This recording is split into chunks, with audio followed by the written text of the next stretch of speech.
Hey everybody, it is exciting to bring this to you. We got the 2020 Boulder Ortho Crit Masters Men's 40 Cat 4 and 50 plus Cat 4 up here at the Table Mountain CSP track everybody's familiar with in Golden, Colorado.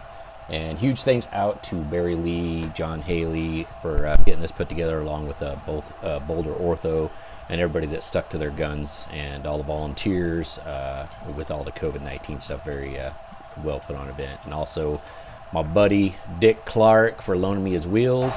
Here are these puppies.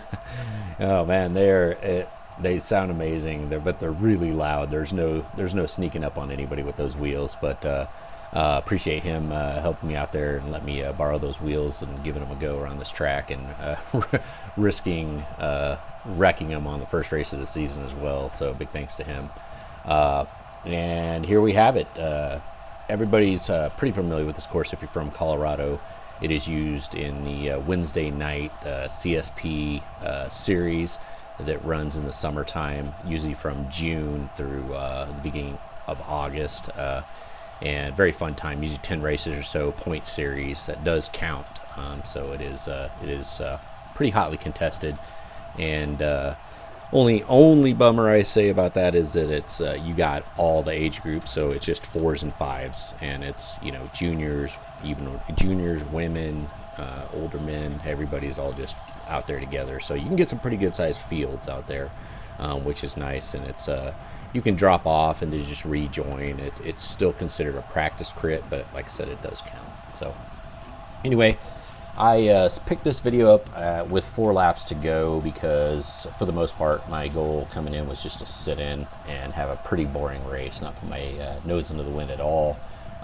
Racing independently this year, and I'll just leave it at that. So I used to be on Physio right there in front. You got Martin May and a gentleman to the right. I honestly don't know who he is. I apologize. And so Martin was a guy I was going to look for. If I was still racing with the team, I would have definitely kind of tried to set up. He was the only 40 plus. The rest of the Physio guys were 50 plus. And so I would have worked with him in the past, but as of now, we're kind of rolling our own game here. So my goal was to just stay protected, not go out front, not push any wind at all. And I kind of regret that. I wish I had gone to the front a little bit, stretched my legs a little more, kind of introduced myself to the front like I typically do. But I didn't do that, and that's a history. So got Eric there. I'd like to give Eric a shout out in the Physio kit, 50 plus racer, good teammate of mine for a couple years there. Always a good guy, always comes up, says hi and everything. So it was good to see him out there. He had a good race as well. And then coming into 3 to go. At this point in the race, I had sat in the entire time. I was nose breathing. It was not a particularly fast race. The guys were, I think, mostly just happy to be out here racing today and enjoying the perfect weather. It was first race of the day, 8 a.m. for me, a little early, but still a good time, good weather. And I think we were just all happy to be racing. This guy out here front and left in the blue and the I don't know what color, those multicolored shorts, he wore his mask the entire time. He was the only one to do that. I was a little shocked, not sure what I thought about that, but kudos to him for taking that on. So as we were kind of coming around, I really was at the back, and even with 3 laps to go, this is a long course for a crit, so I didn't want to panic. I've gotten up too soon, and ended up finding myself on the front because everybody will shut it down and just let you take over, and then you burn yourself out. So I'm sitting at the back here, and actually right here I want to be the last guy because I just had a weird feeling someone was going to make a late flyer, and I really wanted to be able to react to it. And there was a gentleman, Phil, racing for Ralpha, and he was sitting back there. I was just kind of looking at him. This is why I'm kind of falling off here, seeing what he was going to do. I just had a feeling he was going to make a move, but it didn't come. And I kind of saw Martin moving up and a few guys moving up, so I thought, you know what, I better get back up here and not risk just sitting in the wind there, not getting the draft at that point. So Started to move back up here, just, you know, making sure I was keeping good space, but yet still in the draft. The wind was really off to the left. Now when we're turning here, it's kind of a cross tailwind off our left hip. And we got your Racer X guys here. Shout out to everybody that showed up. The race was clean. There was really no shouting, no dangerous moves that I saw.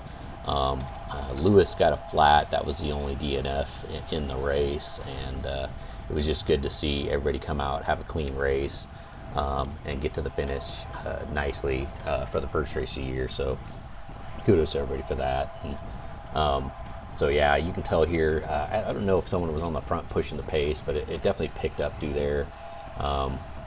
Coming to 2 to go, I figured a few of the guys had some teammates. There was no major team presence. I think Physio had the most guys, but you had 140 plus and I think 350 plus riders, and most of the other teams were 2 and maybe 3 guys. You had the old school racing guys out, and Primo right up there. All strong riders and people I was definitely trying to keep an eye on in the race.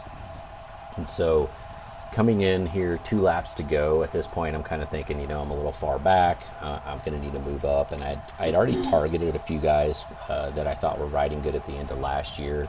And then also kind of pre-regged early, which to me was kind of a sign that they were motivated. And the big one being a Matt up there for old school racing.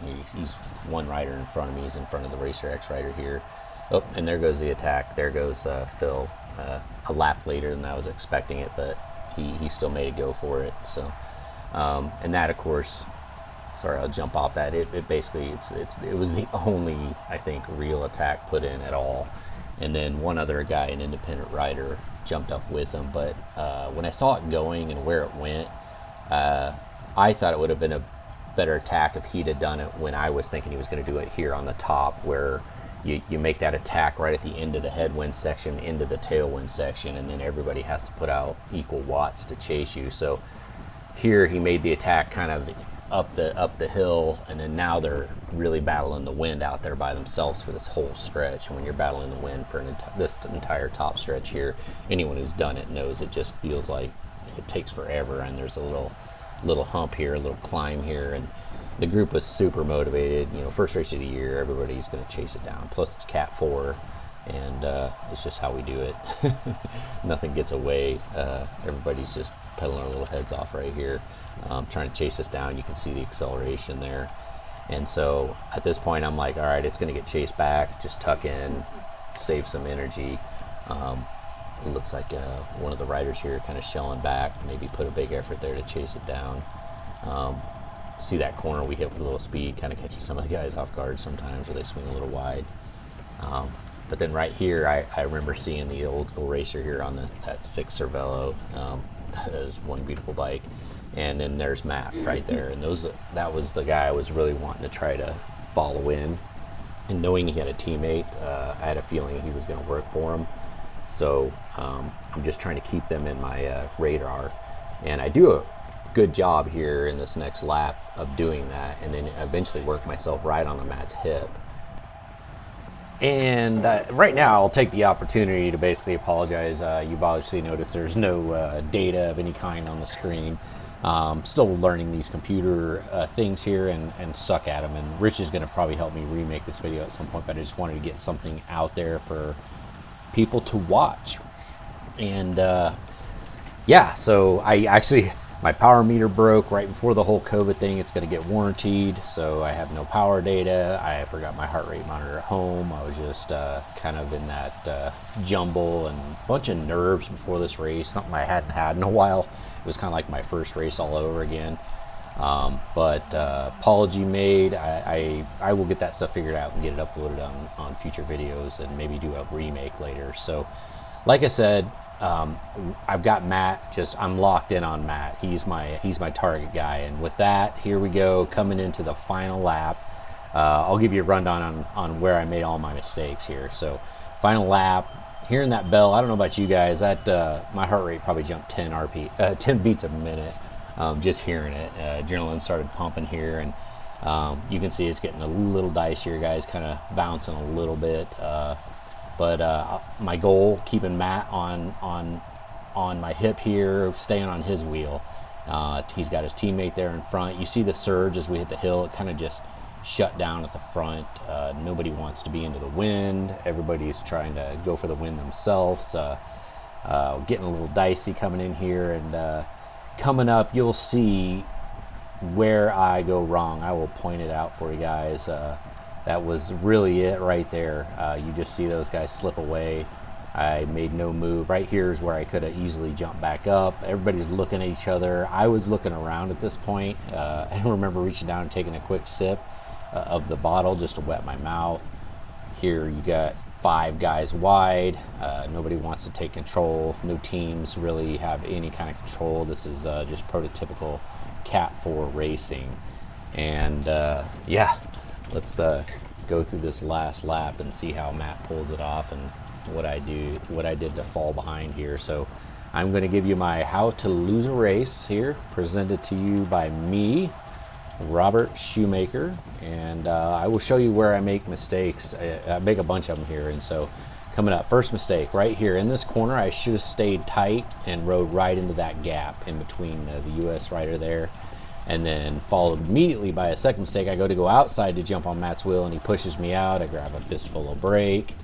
And so now I've just made 2 bad moves, 2 things, and I'm boxed out here. You can see the wheel up on the, coming into the camera there. I have nowhere to go to get back into the draft. Guys are, here comes the next mistake. I'm letting them, I'm being too timid. I'm not holding that wheel. These guys just come up on both sides. Teammates sandwich me, slow me down. I give up a bunch of position. And these guys are, and I can tell body language is saying, you know, they were kind of, the pace was picking up. They were struggling to get up there. And now I've got to make a choice. I've got to jump past them, burn a match. And so I see guys swelling up the right, so I have to go to the left. I'm more in the wind. This guy's on the worst team ever. That was the WTE. Pretty funny, I thought. I get into this position, and now, you know, I've lost everybody. The guys are on the front hammering, and here comes my 4th and worst mistake right here. You can see guy pushes me from the inside, guy on the outside there, and Floyd shuts down that corner. Not a dirty move or anything. It was just me being bad position. He had that was his lane, and I grabbed a fistful of brake, and then it was race over for me. And at this point, I could see I was actually kind of sitting up looking to see who won, and just rolled it in. And you know, that was the day. And that's how you how you lose away a race. And thanks for everybody for watching. Please stay safe. Kudos to everybody for being safe, and I really appreciate the event organizers and all the staff and all their hard work.